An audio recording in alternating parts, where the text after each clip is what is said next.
మాధవ కబళం వేసి లోపలికి వచ్చిన తర్వాత అమ్మ తన్ని ఎక్కడ భిక్షుల పాత్రలో వేసేస్తుందో అన్నట్టుగా ఇంకా చాలు ఏమిట్రా తినేయడం, నీ కడుపు నిండిపోయింది, భయంతో తింటున్నావు, ఇంకా చాలులే అని శ్రీరామరక్ష వెయ్యేళ్ళైదో తనమని నీళ్లు తిప్పి ఆ నోట్లో ఆ మూతి కడిగేసి ఆ చెయ్యి కడిగేసి పంపించేస్తే అమ్మ నిద్ర పట్టేస్తే ఎక్కడ తన్ని భిక్షులకి ఇచ్చేస్తుందో అన్నట్టుగా బిక్కు బిక్కుమంటూ ఇలా నిద్రపోయినట్టు ఇలా అమ్మని చూస్తున్నట్టు నటిస్తున్న కృష్ణుణ్ణి చూసుకుని పొంగిపోయింది ఆవిడ. భిక్షులు ఒత్తురు ఏడ్చిన భిక్షాపాత్రమున వేచి బెగడించి నినున్ శిక్షింతురని చెప్పిన భిక్షులకని తల్లి కనియు భీతిల్లు నృపా. ఆవిడ అంటుంది కుంతీదేవి, ఏం భయం నటించావయ్యా కృష్ణ, నీ భయాన్ని చూస్తే భయానికి భయం వేసిందండి. అంత భయాన్ని నటించాడు మహానుభావుడు. యశోద అనుభవించినటువంటి ఆనందం అనుభవించిన వాళ్ళు ఎవరున్నారండి లోకంలో? ఎంతటి పరమాత్మ!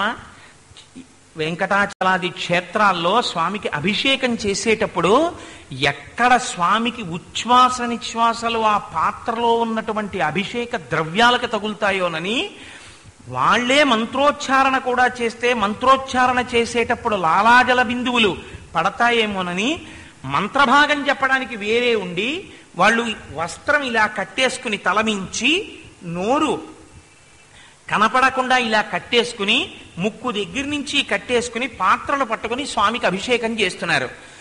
అంతలా అభిషేకం చేయబడేవాడు యజ్ఞభోక్త, యజ్ఞభుక్ యజ్ఞకృత్ యజ్ఞీ యజ్ఞభుక్ యజ్ఞ సాధన యజ్ఞాంతకృత్ యజ్ఞగుహ్యం అన్నమన్నాదయేవచ అని స్తోత్రం చేయబడినటువంటి వాడు.